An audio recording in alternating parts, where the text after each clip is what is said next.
안녕하세요. 오늘도 사연살롱을 찾아주셔서 감사합니다. 저는 올해 가을에 결혼을 준비하다 파혼한 30대 중반 여성입니다. 연애 기간은 3년 조금 넘었었고 결혼 준비를 하기 시작한 건 한 달이 조금 지나서 예비 시아버님의 말도 안 되는 요구에 파혼을 결심했어요. 왜 흔히 연애랑 결혼은 다르다고 하잖아요. 그런데 그게 정말이더라고요. 그리고 제가 결혼하려고 했던 남자친구보다 3살이 더 많았는데 살다 늙은 여자 취급은 그때가 처음이었어요. 제가 남편을 좋아해서 쫓아다녔으면 말을 안 하겠는데 저를 좋다고 쫓아다닌 건 저보다 어린 남자친구였거든요. 그렇다고 제가 나이가 많았던 것도 아니었어요. 처음 남자친구한테 고백을 받았을 때 제 나이가 33이었는데 그냥 평범한 30대 초반 미혼 여성이었어요. 그러니 제가 좋다고 하던 그 남자는 당시 30이었는데 제가 나이가 더 많긴 했지만 우리 둘 다 30대 초반이었던 거죠. 그래서 제 스스로 나이에 대한 콤플렉스 같은 건 없었는데 남자친구 아버님은 그게 아니었나 보더라고요. 참고로 예비시댁에는 어머니가 안 계셨어요. 부모님이 이혼을 했다고 들었는데 워낙에 남자친구가 어릴 때 헤어지고 한 번도 못 만나서 어머니 얼굴도 기억이 나지 않는다고 했어요. 그리고 그런 엄마 역할을 대신하던 누나가 있었는데 누나도 시집을 가면서 집과는 멀어졌다고 하더라고요. 남자친구는 그 부분을 굉장히 서운하게 느끼고 있었어요. 오죽하면 부모인 아버지보다도 누나한테 의지를 많이 했다고 했는데 누나가 시집을 간 후로 집에도 잘 오지 않고 집에 신경을 쓰지 않으니 여자는 결혼하면 남의 식구가 되는구나 생각했답니다. 그 뒤 예비시댁엔 남자 셋만 살았어요.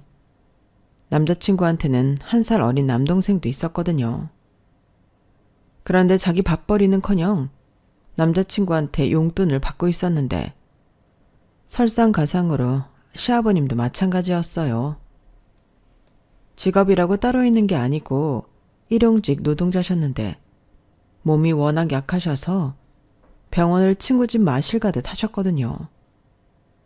그러니까 하루 일하고 오시면 일주일은 끙끙거리시면서 병원에 다니고 알아 누워 계신다고 했는데 그럴 바에는 그냥 일을 하지 않는 게 나을 것 같더라고요. 들어보니 버는 일당보다 병원비로 나가는 돈이 더 많은 것 같아서요. 그러니 장남인 남자친구가 그 집의 실질적인 가장이었고 이런 말 참 조심스럽지만 아버님도 남동생도 남자친구를 쉽게 놓아줄 것 같지가 않았어요. 그래서인지 여자친구가 3살 연상이라는 사실을 알고는 그 집 식구들이 반발이 심했다고 했는데 특히 아버님이 네가 뭐가 아쉬워서 늙은 여자를 만나? 너는 그렇게 여자가 없냐? 라고까지 했다더라고요. 그리고 머리에 총 맞지 않은 이상 그런 말을 여자친구한테 전달할 정도로 남자친구가 눈치가 없는 사람은 아니었는데 그래서 저는 그런 줄도 모르고 결혼 준비까지 했던 거예요. 지금 생각해도 너무 불쾌하고 어이가 없는데 제가 46이나 된 것도 아니고 36에 늙은 여자라는 말을 듣다니 진짜 기분이 나빴어요. 그런데 더 기가 막힌 건 뭐였는지 아세요? 왜 늙은 여자를 만나냐고 헤어지려고 했던 그 문제의 아버님이 제가 당신 아들보다 더 넓고 저희 아빠 명이긴 했어도 버젓한 집이 있다는 사실에 좋아했다는 거예요. 저는 식구들과 함께 살던 남자친구와 다르게 오피스텔에서 혼자 살고 있었어요. 말이 오피스텔이지 주상복합 단지 안에 있어 아파트들과 섞여 있는 똑같은 구조의 집이었는데 방 3개, 화장실 2개에 주방과 거실이 따로 분리되어 있는 아파트 구조였어요. 게다가 제가 연애하기 전에는 집에 있는 걸 좋아하는 집순이라 이것저것 집에 설치해 놓은 것이 많아 남자친구와도 저희 집에서 데이트를 자주 했는데 그럴 때면 어쩐지 신혼 부부라도 된 것 같은 기분이 들더라고요. 그리고 그런 데이트를 하다 보니 남자친구도 어느덧 제 집을 자기 집처럼 편하게 느끼며 좋아했는데 연애 3년을 맞이하면서 결혼에 대한 이야기를 하기 시작했어요. 사실 남자친구와 저는 같은 회사에서 일을 하기 때문에 매일 보는 사이였고 연애 기간은 3년이지만 남자친구가 자기 혼자 저를 좋아한 시간도 있으니 이젠 결혼하고 싶다는 건데 저 역시 그때는 남자친구를 많이 사랑했기에 결혼에 긍정적인 생각이 있었어요. 나이도 어느 정도 있었고 회사 내에도 이미 소문난 커플이라 저희가 곧 결혼할 거라는 분위기가 있었는데 그것도 영 무시할 수는 없었거든요. 물론 남의 눈 때문에 결혼을 하는 건 아니었지만 분명 그것도 한몫했어요. 한 해가 지날수록 사람들이 언제 식 올리냐고 물었는데 3년이 되었을 때는 사람들이 이젠 해야지 더 시간 끌면 깨진다 라고 하는데 이렇게 다 소문나도록 만나고 깨지면 회사를 다니는 것도 문제라고 생각했어요. 그리고 그 즈음엔 정말이지 결혼에 대한 생각이 많았는데 남자친구가 결심을 했는지 먼저 프로포즈를 하더라고요. 비록 자기가 저보다 연봉도 적고 가진 게 없지만 꼭 행복하고 재미있게 살 수 있게 해준다고 하는데 제가 바라는 결혼도 그런 거였어요. 친구처럼 별것도 아닌 일로 깔깔거리고 장난치고 살고 싶었는데 남자친구랑은 그렇게 살 수 있을 것 같더라고요. 그런데 저보다 먼저 결혼한 친구들이 아무리 남편들 남자가 좋아도 시댁 식구들이 별로면 결혼 생활이 원만하지 않다며 저에게 시댁 식구들 사람들에 대해 더 알아보라고 조언을 해줬고 그때부터는 돌다리도 두드려 본다는 심정으로 남자친구의 가족들에 대해 관심을 갖기 시작했어요. 그러자 전에는 대수롭지 않게 생각했던 사소한 것들도 고민거리가 되었는데 처음엔 아무 생각 없이 시어머니가 없으니 시집살이 걱정은 없겠다고 생각한 저였는데 생활력이라고는 1도 없는 아버님과 남동생을 보니 골치가 아프기 시작했어요. 뭐 결혼을 해도 용돈은 매달 조금씩 드릴 생각은 있었는데 그걸로 생활이 어려워지면 백발백중 저희한테 돈 얘기를 하실 것 같더라고요. 그리고 사는 형편을 보니 비하하는 건 아니지만 딱히 어떤 도움도 기대할 수는 없어 보였는데요. 남자친구가 대출 끼고 산 빌라가 그 집의 전 재산이었어요. 엄연히 따지면 그것도 남자친구의 재산이지만 장가간다고 그 집을 가져올 수도 팔아치울 수도 없으니 어쩔 수 없는 그림의 떡 같은 거였죠. 그래서 내심 결혼을 하면 제 집에서 신혼을 시작해야겠다고 생각했는데 제가 사는 집도 엄연히 따지면 제 집은 아니었어요. 저희 아빠가 시집갈 때 미천하라고 미리 사주신 집이었거든요. 물론 제가 시집가면서 명의를 바꿔달라고 하면 바꿔주시겠지만 사는데 불편함이 없으니 달리 생각도 없었어요. 참고로 저보다 4살 많은 언니도 똑같이 아빠한테 아파트를 받아 독립해 혼자 살았는데 시집갈 때 그 집을 팔아 형부와 돈을 합쳐 다른 대단지 아파트에 신혼살림을 차렸어요. 그때 아빠가 그 집을 팔아 현금으로 언니에게 줬고 둘은 공동명의로 집을 샀는데 저희 부모님은 저 역시 그러길 바랬죠. 하지만 저는 그럴 여유는 없을 것 같았고 그냥 남자친구가 혼수해 오는 걸로 만족할 생각이었는데 그렇다 보니 남자친구 물건이 하나둘 제 집에 쌓이게 되었어요. 누가 보면 이미 살림을 합친 신혼부부라고 해도 될 만큼 남자친구의 물건이 많았는데 그걸 저희 엄마가 제가 없을 때 집에 와서 보게 된 거예요. 물론 제가 남자친구가 있다는 걸 알고 있긴 했는데 딸 가진 엄마라 그런지 아직 시집도 안 간 딸 집에 남자 물건이 있는 건 싫었나 보더라고요. 그래서인지 30 한참 넘은 딸인 저에게 엄청 뭐라고 하셨는데요. 괜히 집에 남자 왔다 갔다 하는 거 보면 주변에서 안 좋은 소문나고 혼삿길 막힌다며 그렇게 좋으면 아예 결혼을 하라고 하셨어요. 너는 보는 눈이 얼마나 많고 소문이 얼마나 무서운데 이 짐들은 다 뭐야? 벌써 살림이라도 차린 거야? 그렇게 좋으면 시간 끌지 말고 시집을 가. 왜? 뭐가 문제가 있어? 문제는 무슨, 안 그래도 그럴까 생각하고 있는 중이야. 엄마는 내 나이가 몇인데. 오히려 이 나이에 남자도 없으면 그게 더 이상하지 않아? 에휴, 나이가 뭐가 중요해? 시집도 안 간 처녀집에 남자가 들락날락거리는 게 더 이상하지. 문제 없으면 한 살이라도 더 어릴 때 얼른 해. 엄마는 무슨 내가 짐짝이야? 뭘 그렇게 치워버리고 싶다는 듯 말해. 나도 다 고민이 있어. 일단 결혼을 해도 이 집에서 살아야 할 것 같단 말이야. 아빠한테 시집 간다고 나 명의 돌려달라고 하면 돌려주겠지? 아니, 네가 만난다는 사람은 도대체 뭐하는 사람인데 맨몸으로 장가를 와? 집집마다 사정이 있는 거잖아. 내 남자친구가 착해서 그래. 엄마 없이 자랐는데 아버지도 몸이 약해서. 엄마가 전에도 말했지? 효자랑은 결혼하는 거 아니라고. 그런 건 아니야. 내가 그랬으면 벌써 헤어졌지. 그래도 가장 역할 하느라 돈 모을 새가 없었다는 건 인정해. 그리고 결혼하면 이 집의 혼수는 남자친구가 해올 거야. 그래, 아주 대단한 남자친구다. 그래서 얼마나 대단하면 여태 얼굴을 한번 안 보여줘? 그야 그 사람 불편할까봐 그랬지. 근데 이젠 결혼할 거니까 조만간 인사 갈 거야. 내가 어련히 때가 되면 보여줄까? 그걸 못 기다려? 못 기다려. 이렇게 내 딸 집에 들락날락하는데 어떤 놈인가 엄마가 확인은 해야지. 아무튼 엄마는 너 믿고 기다리는 거니까 좋은 말로 할 때 집에 데리고 와라.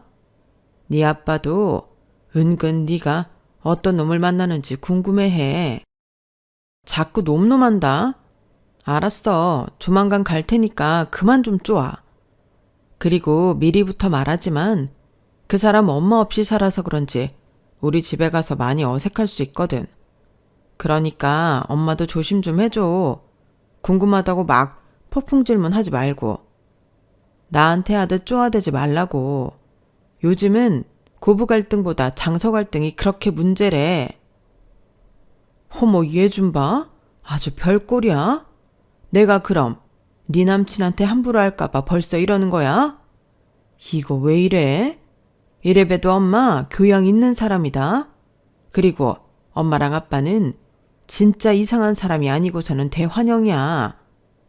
우리는 이제 너만 시집 보내면 걱정 끝인데 뭘 더 바라겠니? 내가 말은 그렇게 했어도 이 집 정도면 둘이 살기 문제없고 사람만 괜찮으면 엄마도 아빠도 무조건 오케이니까 걱정하지 말라고 그래. 이렇듯 저희 엄마는 말은 좀 까탈스럽게 해도 이미 남자친구를 허락할 준비가 되어 있었어요. 그리고 실제로 남자친구를 저희 집에 데려가 인사를 시키는데 잔뜩 얼어있는 남자친구를 배려해 주는 것도 저희 엄마셨고 저희 아빠는 다른 건 다 필요 없으니 성실하고 정직하게만 살라고 하셨어요. 저희 집이 뭐 그렇다고 아주 여유가 많은 집은 아니었는데 그렇다고 돈으로 계산하고 그러는 집도 아니었거든요. 그래서 남자친구가 가진 게 없다는 걸 알면서도 크게 문제 삼지 않으셨는데 당신은 저한테 결혼 미천으로 집을 해줬으니 그걸로 해줄 건 다 해줬다고 생각하셔서 더 그랬던 것 같아요. 나머지는 니들이 알아서 하라는 주의라 저도 그렇게 생각했죠. 그리고 아빠는 혹여 미래 사위가 부담이라도 가질까 오피스텔 명의는 혼인신고하면 제 이름으로 바꿔주겠다고 하셨는데요. 남자친구는 그래도 그 말이 은근 좋았는지 감사하다고만 꾸벅 인사를 했어요. 지금 생각해보면 그때 저희 부모님은 그 흔한 호구조사도 하지 않았더라고요. 남자친구와 제가 같은 회사에 다니고 있고 저보다 3살이 어린 만큼 입사가 늦어 저보다 연봉이 적다는 건 알고 계셨지만 그 외의 것, 즉 예민할 수 있는 가족에 관한 질문들은 전부 하지 않으셨어요. 아, 저한테 슬쩍 저희 아빠가 네 남자친구 빚이 있는 건 아니지? 보증서거나 주식 같은 거 좋아하는지 꼭 확인해라. 라고만 하셨는데 제가 알기론 빚은 살고 있는 빌라 대출금만 있었고 주식은커녕 로또도 사지 않는 사람이라 그 부분에서는 안심해도 된다고 미리 말씀드리긴 했었죠. 그러자 저희 아빠가 그럼 됐다고 아주 흔쾌히 남자친구와 허락을 해주셨는데요. 정말 어이없는 문제가 발생했어요. 이걸 꼭 문제라고 말하는 것도 애매하긴 한데 제가 예비시댁에 인사를 갔을 때 시아버지 될 분이 진짜 이상하더라고요.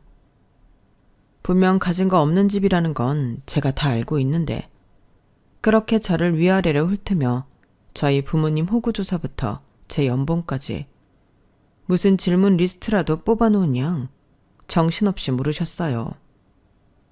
부모님은 다 살아있는지, 부모님 직업은 뭔지, 외동인지 다른 형제가 있는지 등 호구조사도 이런 호구조사가 없었는데요. 제가 대답하지 못할 질문은 하나도 없었어요. 게다가 이미 알고 있는 듯 제가 사는 집이 시세가 얼마인지 물어보셨는데 그때는 저도 멈칫해서 순순하게 이야기하면 안 될 것 같은 느낌이 탁 하고 왔어요. 그래서 그건 제 명의가 아니고 저희 아버지 명이라서요. 시세는 한 3억 정도 하는 것 같은데 저랑은 상관없어요. 제 돈이 아니니까요.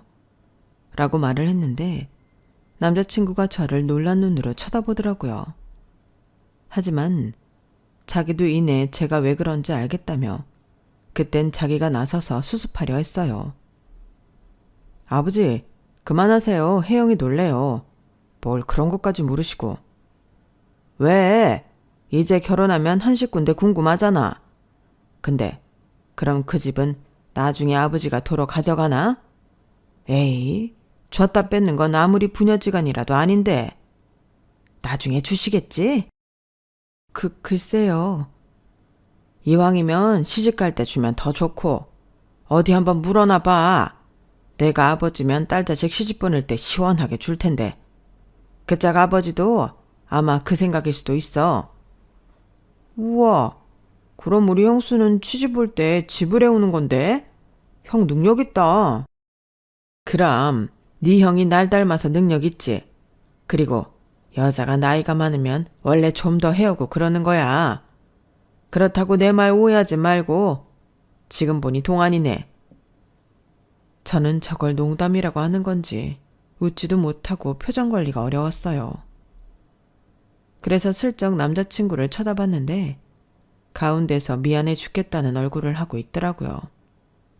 그리고 그 집을 나오자마자 남자친구가 진짜 미안해. 많이 불편했지? 우리 아버지는 초면에 왜 그런 말을 해가지고 내가 대신 사과할게.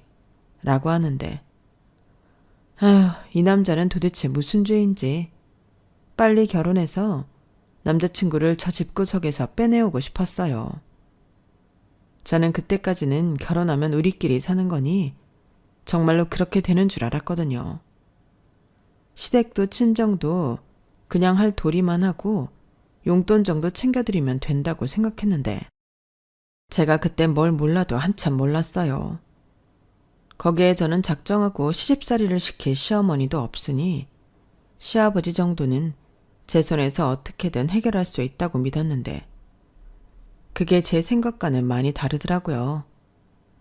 처음엔 그냥 며느리가 생긴다는 것에 들떠서 저에게 연락하는 줄로만 알았는데 지금 생각하면 그 아저씨는 당신 아들에 이어 새로운 돈주머니가 생겼다고 좋아했던 것 같아요.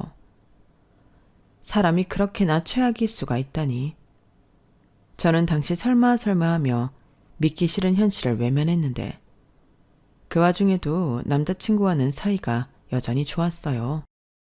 그리고 제 안에 어떤 마음인지 모르지만 내가 이 남자를 행복하게 해줘야 한다는 사명감까지 갖게 되었는데 그렇게 시간이 흘러 상견례 날이 되었죠. 솔직히 날이 날이니만큼 조금은 불안했어요. 제가 워낙 초면에서 별로인 인상을 받았기 때문에 예비 시아버지가 저희 부모님에게 실수라도 한번 하지 않을까 긴장하게 되었는데 저희 아빠가 먼저 좋은 날이니 좋은 술을 마시자고 술을 권하는 바람에 제 마음은 더 두근거렸어요.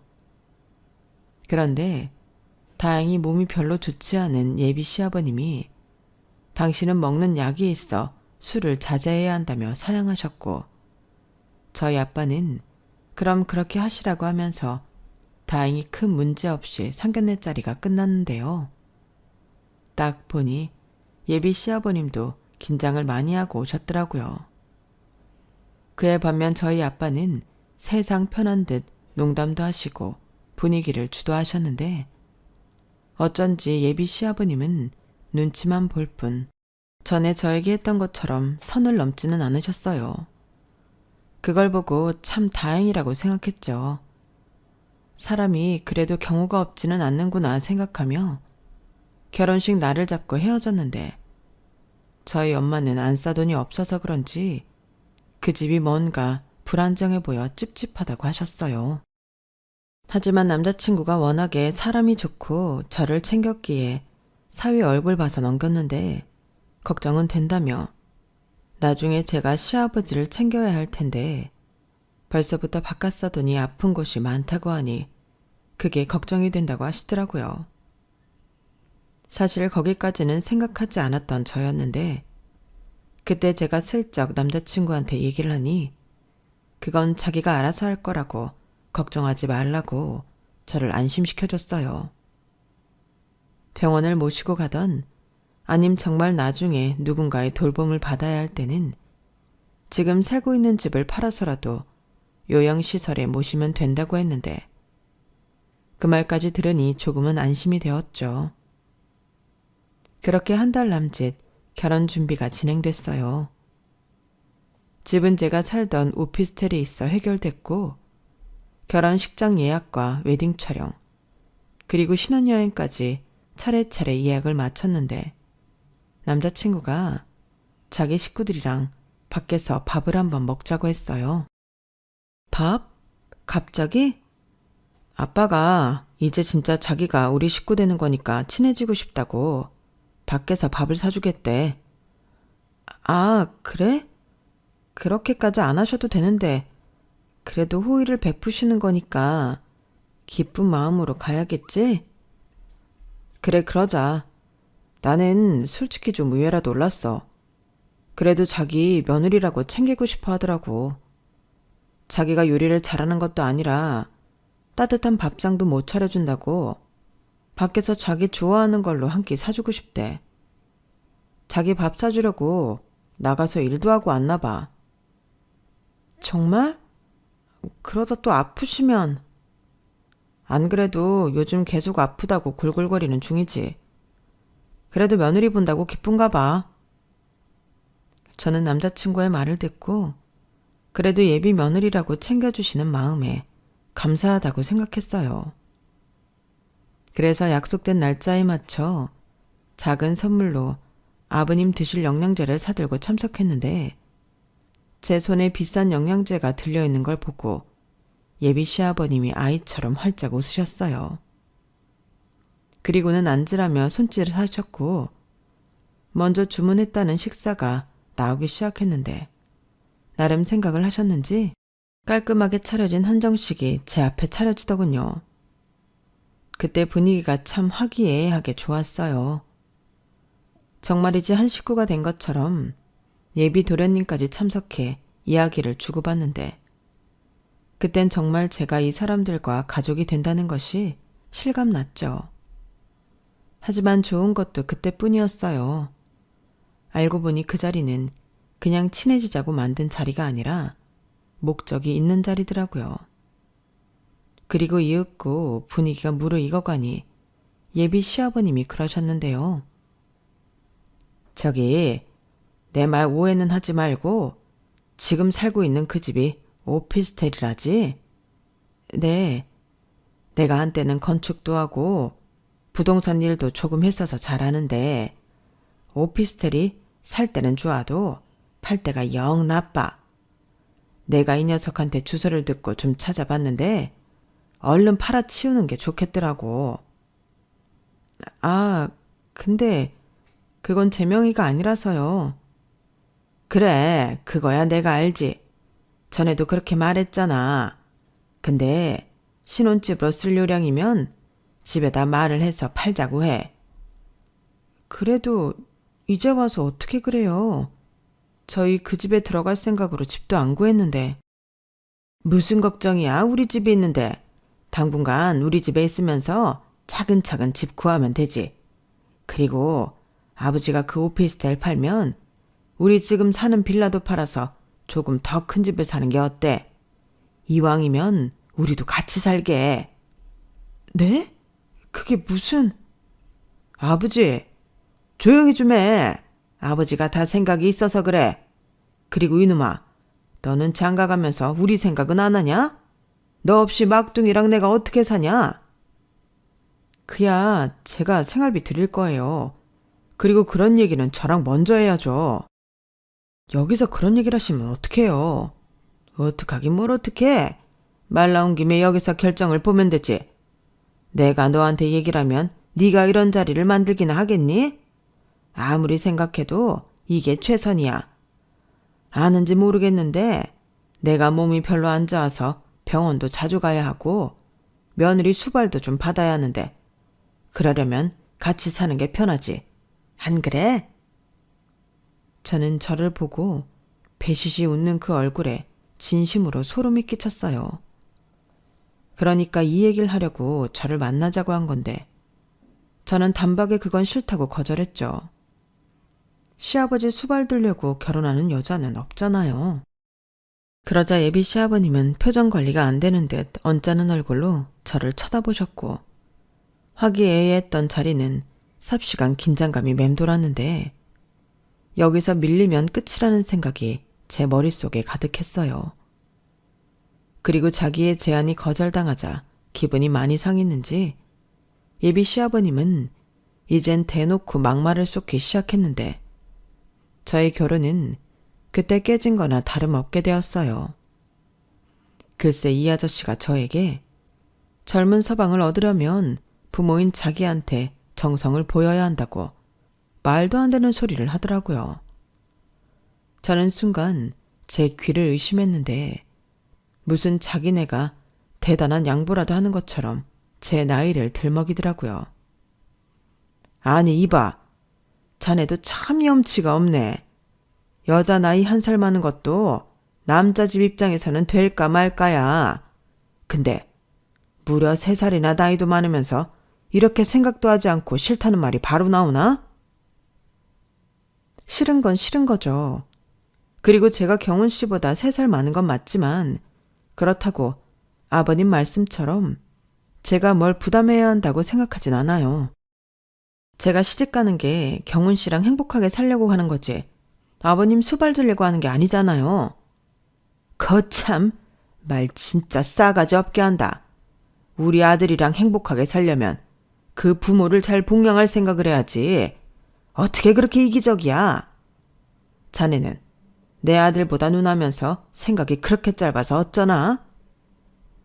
저는 그 아저씨 말에 충격받고 더는 가만히 있을 수 없었어요.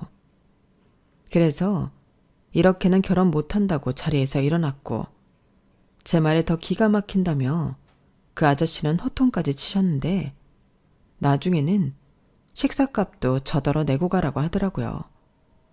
그래서 보란듯이 제 밥값만 계산하고 나와버렸어요. 그러자 얼른 제 뒤를 쫓아온 남자친구가 미안하다며 일이 이렇게 될 줄은 몰랐다고 사과를 하는데 그때는 너무 화가 나서 남자친구한테도 이딴 결혼 안 하고 싶다고 헤어지자고 했네요. 젊은 서방을 얻으려면 정성을 보여야 한다는 그 말부터가 굉장히 기분이 더러웠거든요. 그리고 어떻게 제 연락처를 알았는지 그 아저씨는 다음날 전화해서 어른한테 그렇게 하는 법이 어딨냐고 또 선을 넘으셨는데 이젠 제가 괘씸하다며 자기도 저 같은 며느리는 볼 생각이 없다고 하더라고요. 그러면서 자기한테 용서를 받고 싶으면 이젠 아예 자기들이 잘 큰 집을 사오라고 했는데요. 들으면 들을수록 가관이었어요. 아니, 시어머니 갑질은 들어봤어도 시아버지가 이렇게 대놓고 속물인 건 듣도 보도 못했거든요. 그래서 그럴 필요 없고 용서받을 생각도 없다며 전화를 끊어버렸는데요. 그 뒤로부터는 남자친구의 집요한 매달림이 시작되었어요. 자기는 정말 저랑 결혼하지 못하면 아무랑도 결혼하지 못한다며 자기가 아버지랑 연을 끊겠다고 했는데 솔직히 그 말에는 믿음이 가지 않았어요. 살고 있는 집도 그렇고 그렇게 연을 끊을 수 있는 사람이라면 그렇게 희생하고 살지도 않았을 거라고 생각했기에 그냥 우리 인연은 여기까지였던 걸로 하자고 예식장부터 예약한 모든 걸 취소하자고 했죠. 정말 이렇게 나랑 헤어질 거야? 내가 다 잘못했어. 그런 자리인 줄 알았다면 나 자기한테 나오라고 하지 않았다니까. 나 한 번만 믿어줘. 내가 우리 아버지한테 확실하게 약속 받아올게. 그러면 되잖아. 아니, 그동안은 대수롭지 않게 생각했지만 아니라는 걸 안 이상 자기랑 결혼할 순 없어. 아직 혼인신고도 하지 않았는데 저렇게 말씀하시는 거 봐. 자기가 정말 나를 생각한다면 우리 헤어지자. 자기야, 어떻게 나한테 그런 말을 해. 내가 자기를 얼마나 사랑하는지 알면서. 남자친구는 세상이 다 무너진 얼굴하고 급기야 제 앞에서 눈물까지 보였어요. 그 모습에 살짝 마음이 흔들리기도 했지만 용기가 나지 않았어요. 전에 같으면 밑도 끝도 없이 다 해결할 수 있다고 생각했을 텐데 그 아저씨가 너무 경우가 없다 보니 저도 어쩔 수가 없었어요. 그리고 저희 집에도 이 사실을 알려야만 했는데 저희 부모님도 어이가 없어 두 분 다 아무 말도 못 하시더군요. 그렇게 조금의 시간이 흘러 저희 엄마가 결혼 파토 낸 건 잘했다며 안 그래도 자기는 찝찝했다고 하셨는데 그래도 제 마음 한구석엔 남자친구에 대한 미안한 마음이 있었어요. 그건 미련 같은 것은 아니었는데 저 역시 남자친구가 좋은 사람이라는 걸 잘 알기에 마음이 무겁더라고요. 그리고 남자친구는 한동안 회사에도 결근을 하면서 회사 내에서도 저희 파혼에 대한 소문이 돌기 시작했는데 그건 솔직히 좀 신경이 많이 쓰였어요.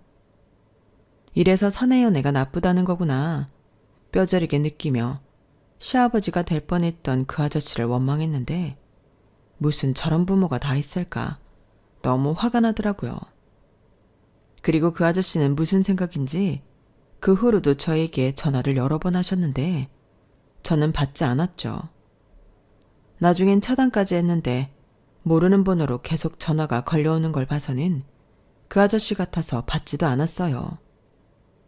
어차피 업무적인 연락이라면 다른 루트로 올 것이기 때문에 제 개인 핸드폰은 무시할 수 있었거든요. 그렇게 일주일이 지나고 남자친구가 병가를 냈다는 걸 알게 됐는데 신경 쓰지 않으려 했지만 신경은 쓰였어요. 정말 몸이 안 좋은 건지 아니면 무슨 일이 있는 건지 전화를 걸까 말까 주저주저 했는데 제가 다시 전화를 하면 일이 더 꼬일 것 같아 저는 애써 제 마음을 무시해버렸어요. 그리고 며칠 뒤 남자친구가 사직서를 냈다는 사실이 들려왔는데 그때는 살짝 쇼크가 왔어요. 설마 그렇게까지 할 줄은 몰랐는데 같은 회사에서 제 얼굴을 보는 게 많이 힘들었나 보더라고요. 게다가 결혼식장이며 이것저것 계약 위약금도 제가 내려고 했지만 이미 다 처리가 되어 있었는데 그때 마음에 빚이 생긴 듯 굉장히 불편했죠. 그래서 남자친구 계좌에 위약금을 전액 입금했어요. 제가 파혼하자고 해서 이렇게 된 거니 제가 지불하는 게 맞다고 문자를 보냈죠.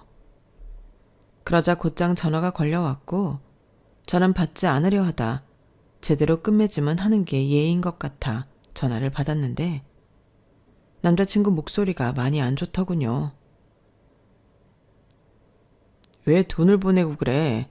달라고 하지도 않았는데. 그래도 어떻게 그래?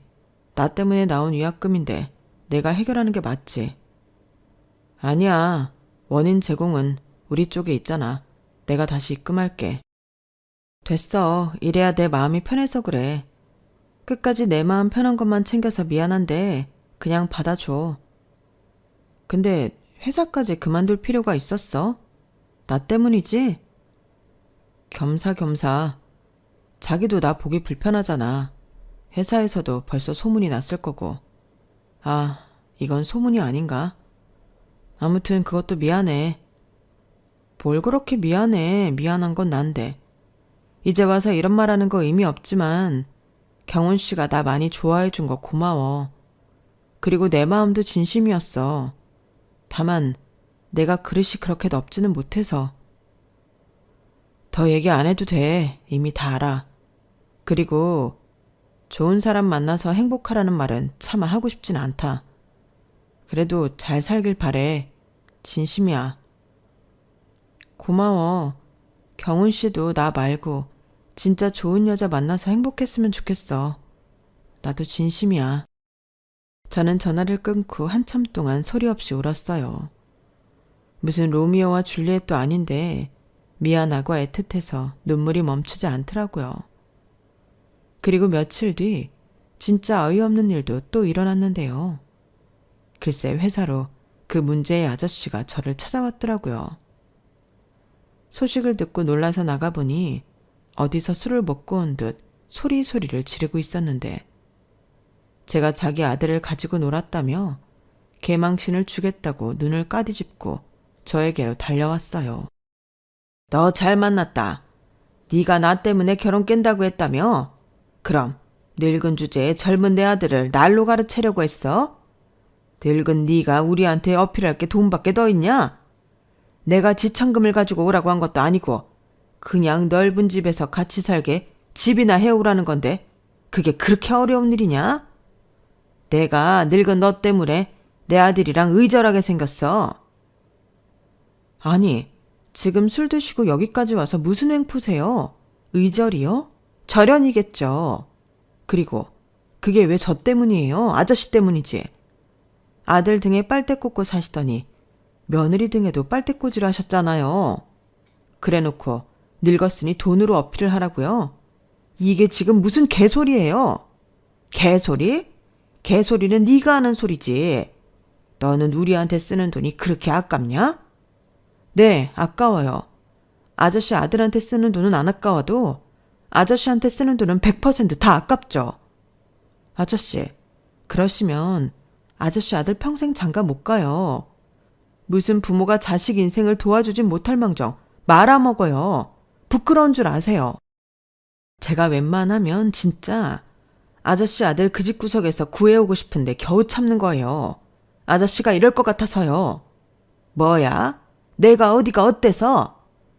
그걸 지금 몰라서 묻는 거예요? 잘 됐네요. 여기 사람들 많으니까 아무나 붙잡고 물어보세요. 혼인신고도 안 한 예비 며느리한테 시댁 식구들이랑 같이 살 집 사오라는 게 정상인 건지.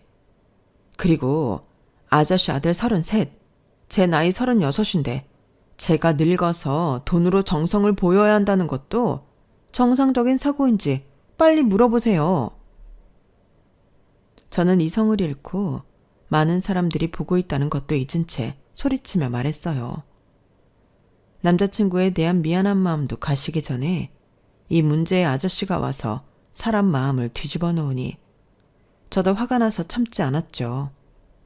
그리고 이 아저씨도 제가 당황하거나 주눅들지 않고 오히려 큰 소리로 맞서니 이게 아니라는 듯 놀란 눈치였는데 제가 다른 사람들까지 개입시키려 하니 주춤하는 듯 했어요.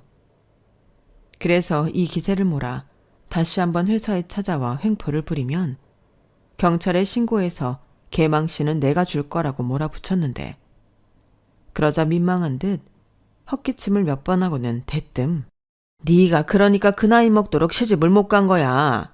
너는 내가 보니 기가 세서 시집가긴 클렀다. 평생 그렇게 혼자 살아.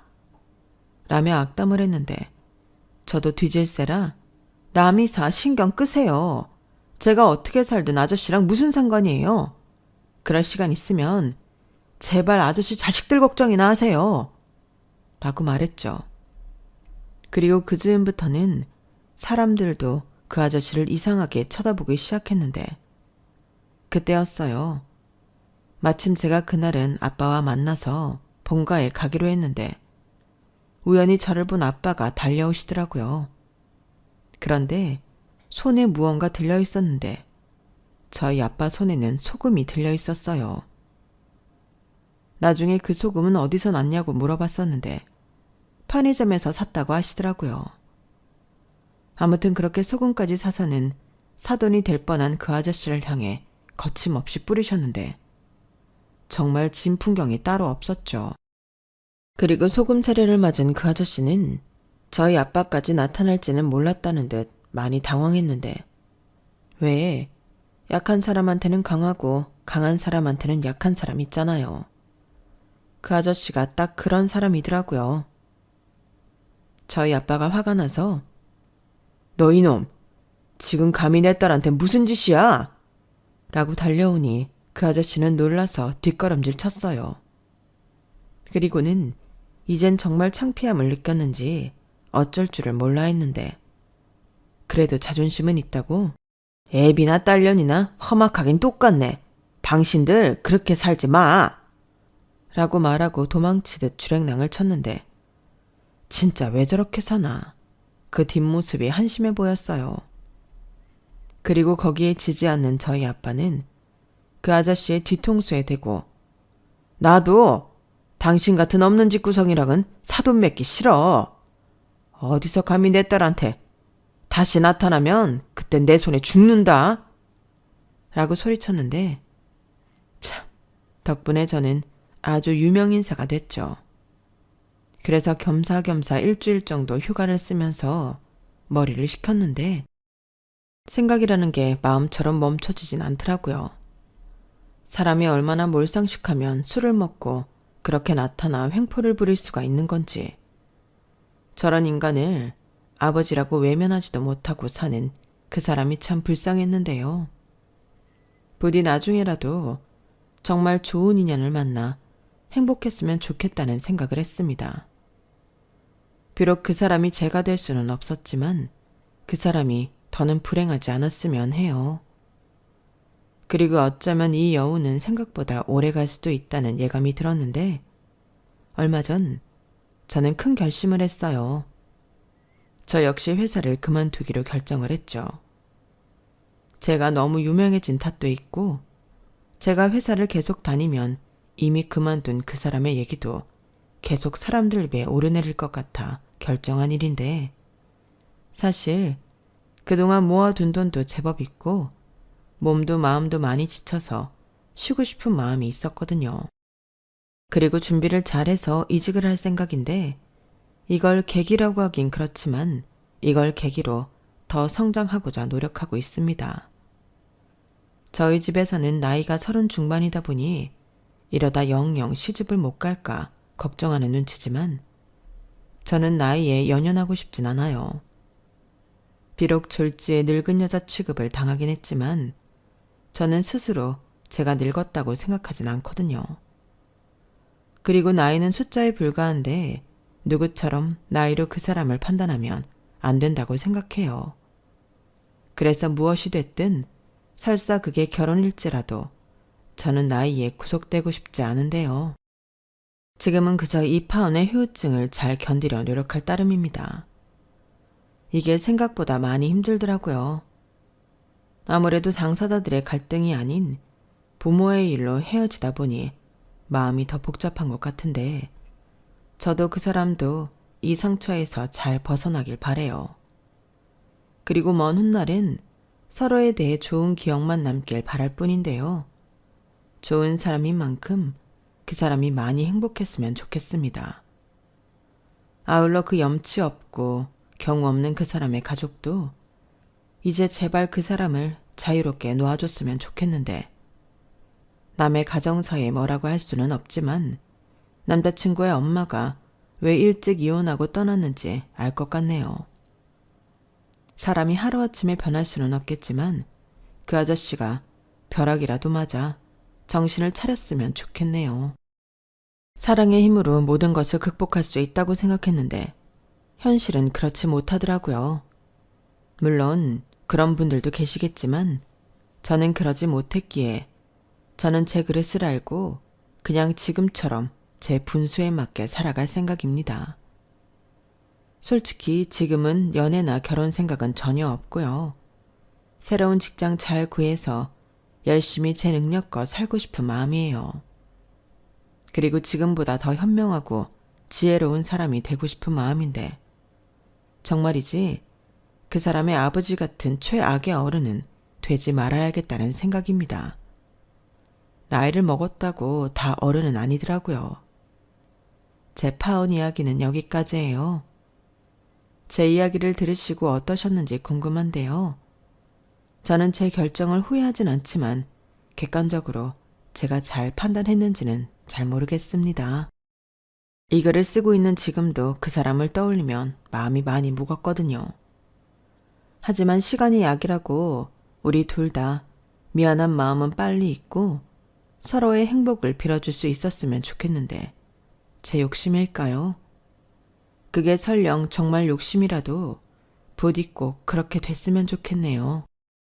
그럼 지금까지 제 이야기를 들어주신 모든 분들께 고맙다는 인사를 전하며 저는 이만 마지막 인사를 드리겠습니다. 항상 건강하시고 좋은 일만 가득하시길 소원하며 안녕히 계세요. 감사합니다. 여러분, 사연 댓글에 응원과 현명한 조언 부탁드려요. 좋아요와 구독은 저에게 큰 힘이 됩니다. 오늘도 좋은 일 가득하세요.